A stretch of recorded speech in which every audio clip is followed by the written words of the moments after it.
মানে ভাবখানা এরকম যে আমার বাপের জিনিস আমি খালি বিলাই দিচ্ছি। নতুন দল, ছাত্রদের যে নতুন দল বা তরুণদের যে নতুন দল গঠিত হতে যাচ্ছে, তো সেই দলে আজকে আমরা দেখলাম যে সেই দলের ছাত্র সংগঠনের কমিটি গঠন নিয়ে মারামারি হলো, এবং এই দলটা নাম ঠিক হওয়ার আগেই বা আত্মপ্রকাশের আগেই কিংস পার্টি হিসাবে পরিচিতি পেয়েছে। এই অবস্থায় দলের ভবিষ্যৎ কি? শামীম আদের পাটোয়ারি কিছু ধারণা দিয়েছেন, ওনার মতামত দিয়েছেন, আপনার মত কি? দেখেন, এই দলের ভবিষ্যৎ নিয়ে আমি খুব একটা আশাবাদী না। আশাবাদী হতে পারলে আমার ভালো লাগতো, কারণ আমিও চাই যে রাজনীতিতে পরিবর্তন আসলে এটা বলবো না, আমি চাই যে জিনিসটা রাজনীতিতে এমন একটা অবস্থা সৃষ্টি হোক যেন আমরা যারা ভোটার, আমাদের ভোটারদের ভোট দেওয়ার সময় যেন আমাদের হাতে বেশি বেশি অপশন থাকে, যেন বেশি বিকল্প থাকে। আমি যেন বেছে নেওয়ার জন্য অনেকগুলো নাম পাই, অনেকগুলো দল পাই। সেই দলটা ওই বিকল্প তো খুবই সংকুচিত এখন, কাজেই আমি ওইরকম একটা বিকল্প চাই। কিন্তু আমার মনে হয় না এই দলটা এরকম ভালো কোনো বিকল্প তৈরি করতে পারবে। এই দলটা এরই মধ্যে, যে দল এখনো হয়নি, এরই মধ্যে এটা খুবই একটা সংকীর্ণ মানসিকতার দলে পরিণত হয়েছে, খুবই সংকীর্ণ মানসিকতা। আমি একটা সিম্পল একটা এক্সাম্পল দিয়ে বলি আপনাকে। আমি জানি না শেষ পর্যন্ত আপনার শুক্রবার দিন দলের কে কে নাম আসবে, আমি বলতে পারবো না। এখন পর্যন্ত যে 6 জন লোকের নাম আমি দেখছি, নাহিদ ইসলাম বলেন, আক্তার হোসেন বলেন, সার্জিস আলম, হাসনাত আব্দুল্লাহ, হ্যাঁ, এবং আরো যার যার কি নাসিরুদ্দিন পাটোয়ারি, হ্যাঁ পাটোয়ারি, এই সবগুলি লোক কিন্তু ঢাকা ইউনিভার্সিটির। জি, সব। এটা কি ঢাকা ইউনিভার্সিটির কোনো দল হইল রে ভাই? আন্দোলন কি ঢাকা ইউনিভার্সিটি করছে, যে ইউনিভার্সিটিতে এই পুরো আন্দোলনে একজন লোক মারা যায়নি? আজকে যে ছাত্র সংগঠন নিয়ে যে মারামারিটা হলো, কেন হলো বলেন তো? হলো এই কারণে যে প্রাইভেট ইউনিভার্সিটির ছেলেরা বলতেছিল, বাচ্চা ছেলেমেয়েরা বলতেছিল যে আমাদেরকে মূল্যায়ন করা হচ্ছে না কেন। এই আন্দোলন তো বেশ শেষ হয়ে গেছিল, এই প্রাইভেট ইউনিভার্সিটি আন্দোলনটাকে আবার জায়গায় তুলছে। তো এদেরকে আপনি একটা জায়গাও দিলেন না। এখানে যে পোস্টগুলি আছে দেখেন আপনি, সভাপতি, সেক্রেটারি, মুখ্য সংগঠক, কি মুখপাত্র, সবগুলি ঢাকা ইউনিভার্সিটির। তার মানে এই যেমন আমরা বলি না যে স্বাধীনতা যুদ্ধ হয়েছিল, আমাদের পুরা বিজয়টাকে আওয়ামী লীগ নিজেরা নিজেদের করায়ত্তকে গ্রাস করে ফেলছে, বলি না? এখানেও একই জিনিস, আমরা পুরো জিনিসটাকে ঢাকা ইউনিভার্সিটি মানে নিজেদের করায়ত্ত করে নিচ্ছি। তো এই যদি হয় ঢাকা ইউনিভার্সিটি কেন্দ্রিক একটা দল অথবা একটা ছাত্র সংগঠন সারা দেশে কোনো ভূমিকা রাখতে পারবে না। ঢাকা ইউনিভার্সিটি কেন্দ্রিক আসনগুলি দিয়ে সারা দেশকে আপনি বিচার করতে পারবেন না। এবং আমি নিশ্চিত আপনাকে বলি, কালকে ডাকসু ইলেকশন হোক, এরা সব ফেল করবে। কালকে ডাকসু ইলেকশন হোক, আমি বললাম তো, আমি গ্যারান্টি দিয়ে বললাম, চ্যালেঞ্জ দিয়ে বললাম, এরা সব ফেল করবে। ছাত্রদের মধ্যে এখন যে অবস্থা, পাস করবে বিএনপি ছাত্র দল, কিন্তু বুঝাই যাচ্ছে। এখন আপনি বলবেন যে ছাত্র দলের সভাপতি এরকম, সেক্রেটারি এরকম, ভাই অনেকেই অনেক রকম, অনেকেই অনেক রকম, কিন্তু ভোট তো পায়। ওই যে আপনার রংপুরে একজন ছিল জাতীয় পার্টি থেকে, করিমউদ্দিন ভরসা, লুঙ্গি পরে পরে ঘুরতো, ইলেকশনে খারাপ পাস করতো, তাকে তো লোকে ভোট দেয়। ভোট তো দিত না ভাই, যতদিন ফেয়ার ইলেকশন হয়েছে, করিমউদ্দিন ভরসাকে হারানোর লোক ছিল না। তো এরকম কাজে আপনি চেহারা দেখে বলতে পারবেন না কে কত ইংরেজি বলতে পারে, কে কত চোস্ট ভাবে কথা বলতে পারে, বিদেশি ব্র্যান্ডের পোশাক পরে, অথবা কত দামি গাড়ি চড়ে, এগুলি কোনো বিষয় না।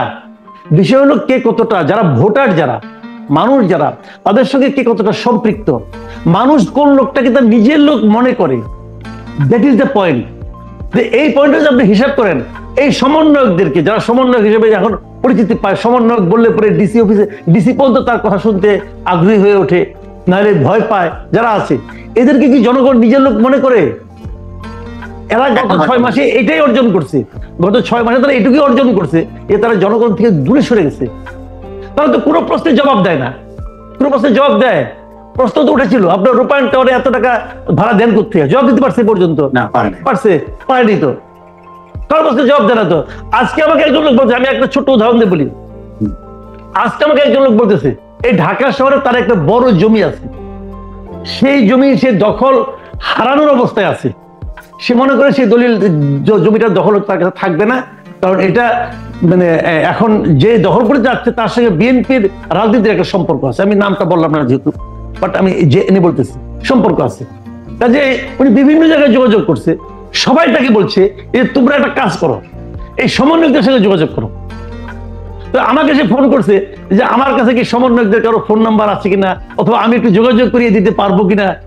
আমি কিন্তু বাস্তব কথা, ও আজকে সকালে কথা ভাই, আমি বলছি ভাই আমি কারোর সঙ্গে যোগাযোগ করে দিতে পারবো না, আপনি phone number available phone number পাবেন, এই কাজটা আমি করতে পারবো না। তো আমি কিন্তু এটা বলছি না যে তারা করবে করে, আমি বলছি না, কিন্তু ওই লোকটার মধ্যে এই ধারণাটা জন্ম নিল কেন? আমি ওই জায়গাটা বলতেছি, ওই জায়গাটা পয়েন্টটা ধরেন আপনি। তার মধ্যে কেন এই চিন্তাটা জন্ম নিল যে সমন্বয়কদের কাছে আমি যদি যেতে পারি, ওই যে তাদেরকে আমি বলাইতে পারি, তাহলে আমার এত বড় একটা বিষয়, যে জমির দাম মনে করেন প্রায় 100 কোটি টাকার মতো হবে, আমার 100 কোটি টাকার সমস্যা একটা সমন্বয়ক সমাধান করে দিতে পারবে। তো সমন্বয়ক যদি নিজেও বুঝে যে আমি একটু বললে পরে 100 কোটি টাকার একটা সমস্যার সমাধান হয়, তাহলে সে ওইখান থেকে 10 কোটি টাকা দাবি করবে না? এটা তো শুরু হয়ে গেছে ভাই।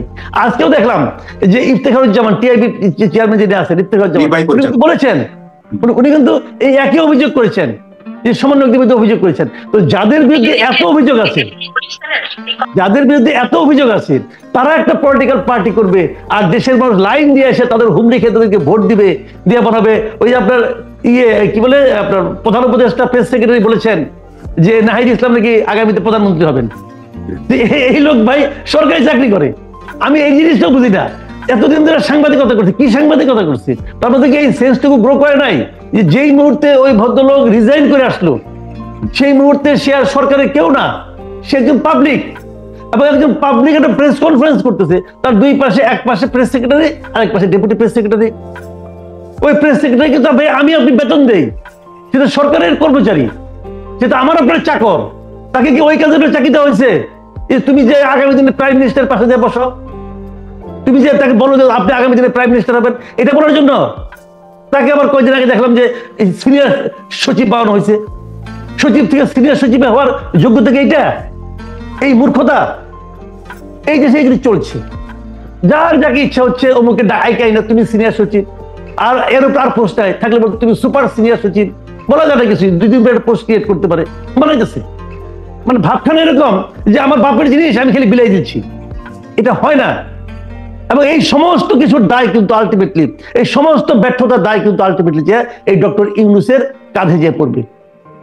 আমি একটা কথা বলি আপনাকে, এর বলি আমি এত বেশি আমি তো বলার সময় আসলে কন্ট্রোল করতে পারি না। একটা কথা বলি, সেই জিনিসটা হলো কি যে শেখ হাসিনা ক্ষমতায় আসার পর 2009 সালে ক্ষমতা দায়িত্ব নেওয়ার পর পরের দিন থেকে সে একটা মিশন নিয়ে বসছিল, সে ডক্টর ইউনূসকে ডিফেন্ড করবে, তাকে বেইজ্জতি করবে, এবং সেটা সে পতনের আগের দিন পর্যন্ত, পতনের পরেও সে চালাই যাচ্ছে। শেখ হাসিনা এত বছরে ডক্টর ইউনূসের যতটুকু বেইজ্জতি করতে পেরেছে, আমার মনে হয় তার যে 10 গুণ বেইজ্জতি ডক্টর ইউনূস নিজেই নিজেকে এই 6 মাসে করে ফেলেছে। এবং ডক্টর ইউনূস যখন যাবে এই ক্ষমতার থেকে, মানে ওনার যে সম্মান আসলে করতে হয়েছে সে মানুষ, এইটাই অনেকে ভুলে যাবে।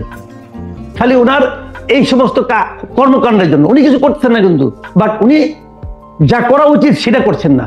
এই কারণে উনি নিজে কারোকে থাবা দিয়ে 10 টাকা নিচ্ছেন তা কিন্তু আমি বলতেছি না, কিন্তু ওনার সামনে একজন থাবা দিয়ে 1 কোটি টাকা নিচ্ছে, উনি দেখে কোনো অ্যাকশনে যাচ্ছেন না। এই অপরাধে ওনার বেইজ্জতিটা হবে, আমি বললাম একটা কথা।